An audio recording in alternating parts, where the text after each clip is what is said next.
Bonjour, donc aujourd'hui je voulais vous parler d'ergonomie. Alors l'ergonomie, qu'est-ce que c'est? L'ergonomie, c'est, on va dire, un champ disciplinaire, c'est pas tout à fait une science, dans laquelle il y a aujourd'hui une vraie carence épistémologique. C'est-à-dire qu'en fait, on apprend quelque chose, on ne sait pas exactement ce que c'est, et il n'y a pas vraiment de définition de l'ergonomie à l'heure actuelle. Et c'est quelque chose qui est relativement reconnu, même dans la communauté des ergonomes. Quelqu'un comme Casablanc, par exemple, qui est un auteur particulièrement illustre dans le champ de l'ergonomie, l'affirme aussi, il n'y a pas vraiment de définition en ergonomie, il n'y a pas vraiment d'épistémologie en ergonomie, et ça crée, on va dire, un véritable problème quand il s'agit de trouver des cohérences in fine à cette discipline, de ce champ disciplinaire. Donc l'idée de cette intervention, c'est de présenter un petit peu les bases de l'ergonomie. Donc avant de partir sur de l'épistémologie, on va partir sur de l'étymologie. Donc en fait, ergonomie se compose de deux termes, il y a l'ergone et le nomos. Donc ce serait déjà bien de se poser la question de ce que signifient ces termes avant d'essayer de, ne serait-ce que de, voilà, de traiter le sujet de l'ergonomie de manière plus avancée. Donc l'ergonomie est souvent décrite comme la science du travail, par exemple, ou encore il y a certaines définitions qui disent que l'ergonomie consiste à adapter le travail à l'homme. C'est par exemple le cas de Capitagnac en 2003 qui a donné cette définition en s'inspirant de l'anglais Morel qu'il avait donné en 1949 déjà. Donc, ce qu'il faut bien noter, c'est que l'ergone, de ergonomie, ergonomos, n'est pas le travail. Ce que définit l'ergone, c'est une activité bien particulière, qui est une activité citoyenne, une activité de réalisation de soi, et une activité qui s'inscrit dans un processus de santé. C'est-à-dire que pratiquer l'ergone, en quelque part, vous guérit. Donc ça, c'est important. C'est une activité citoyenne, car elle était réservée aux citoyens dans la Grèce antique. Il y avait d'autres types d'activités pour les tâches administratives, militaires, ou encore pour les tâches, on va dire, un peu plus déclassées. Par exemple, on parlait de ponos. Le ponos, c'était par exemple tout ce qui était réservé aux esclaves, donc vraiment la peine. Par rapport à cette notion de ponos, il faut par exemple faire la différence avec la notion de travail, qui elle est une base latine. C'est-à-dire que le travail, c'est tripalium. Et tripalium, au début, ce n'était pas la torture, c'était un instrument de torture, enfin, même pas un instrument de torture, c'était un instrument à trois pales sur lesquels on attachait les chevaux pour pouvoir les ferrer. Plus tard, le tripalium, ça a été utilisé pour attacher les esclaves et pour, on va dire, les molester quand ils étaient récalcitrants ou quand ils se rebellaient. Et donc, en fait, ce qui est bien important de retenir dans la notion de tripalium, c'est la notion de contrainte. Tripalium, c'est quelque chose sur lequel on vous immobilisait pour vous administrer, on va dire, une correction, en quelque sorte, ou un châtiment. Donc, plus tard, dans le Moyen-Âge en France, le terme travail a surtout désigné la souffrance et la contrainte. Par exemple, les femmes étaient travaillées par leur accouchement. Donc, ça, c'est quelque chose qui peut être intéressant. On disait aussi travailler quelqu'un. Travailler quelqu'un au Moyen-Âge, ça voulait dire en gros le torturer pour questionner. Donc, c'était vraiment lui extraire de l'information.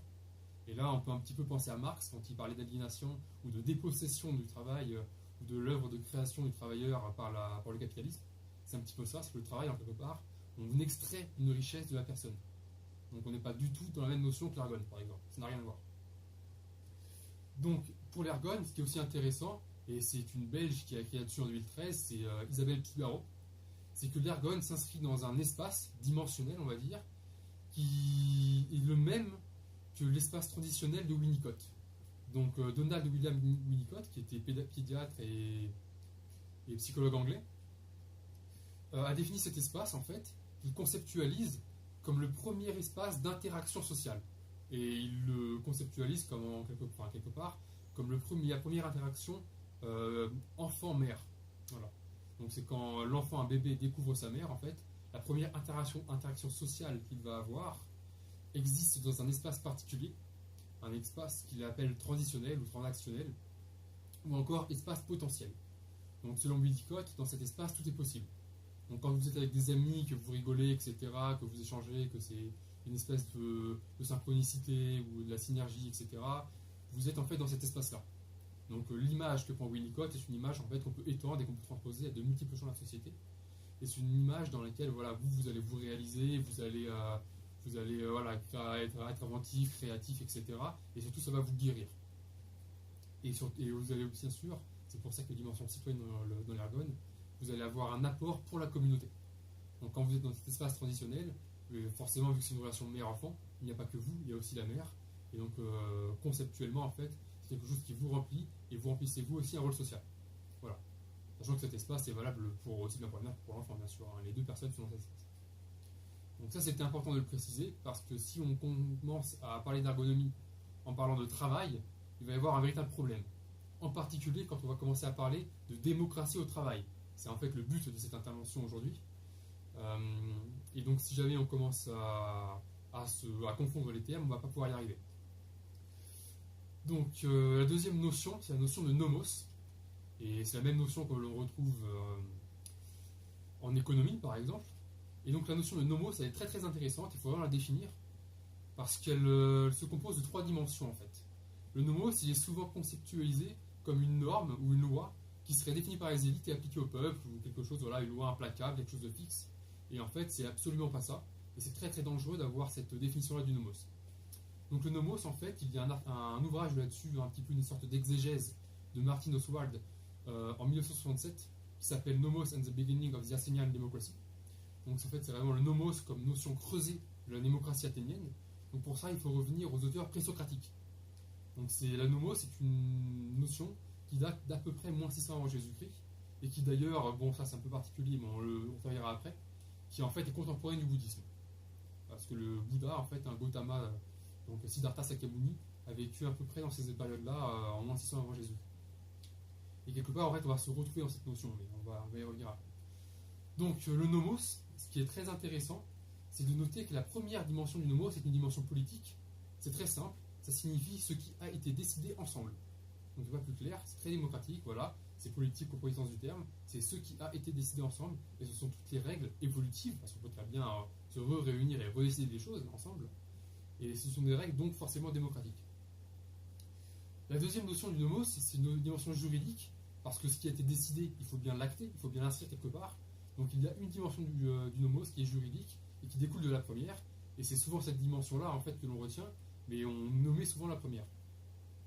Donc ça c'était important de le préciser. La troisième dimension en vaut 2 en fait. C'est une dimension double. C'est une dimension morale du nomos, qui est très intéressante quand on travaille en philosophie et autour de la mythologie athénienne.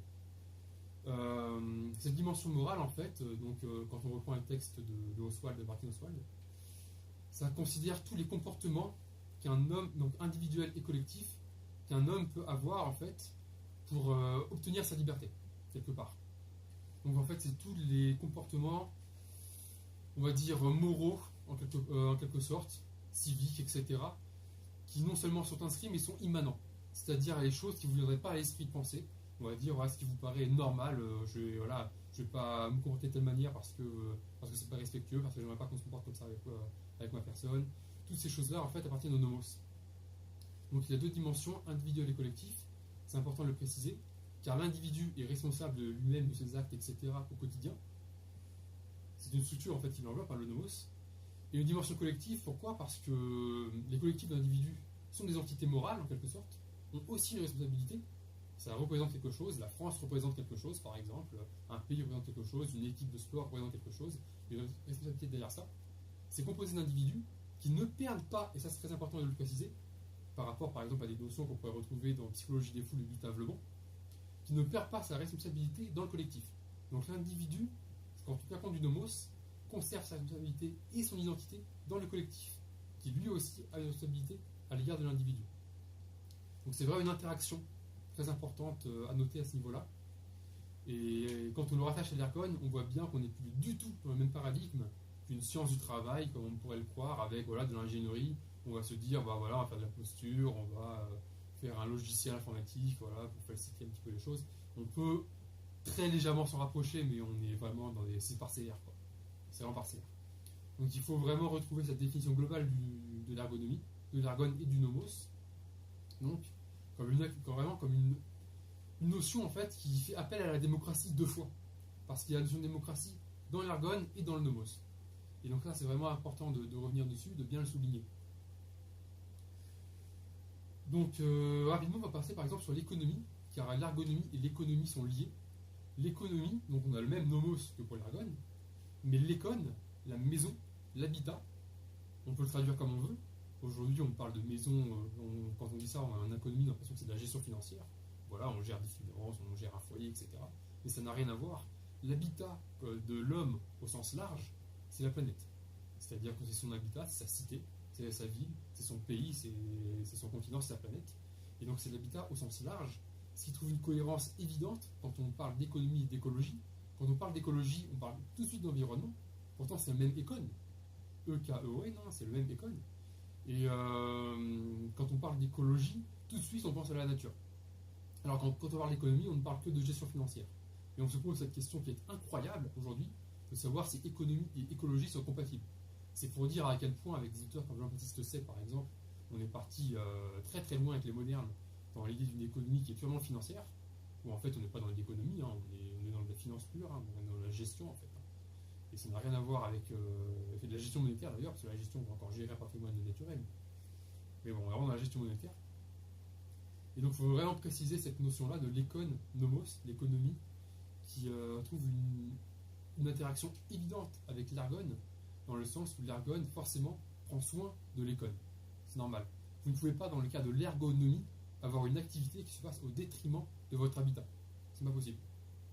Une activité de santé, qui est pour vous-même bénéfique pour la communauté, dans laquelle vous trouvez votre place, dans laquelle vous vous réalisez, et dans laquelle vous jouez votre rôle de citoyen, elle ne peut pas se faire au détriment de l'environnement et des habitations. Enfin, des habitations. De l'habitat globe au sens large, de la planète. Voilà. Donc ça, c'était les quelques points pour la première séance, on va dire, importants à noter quand on est sur la notion d'ergonomie. Voilà.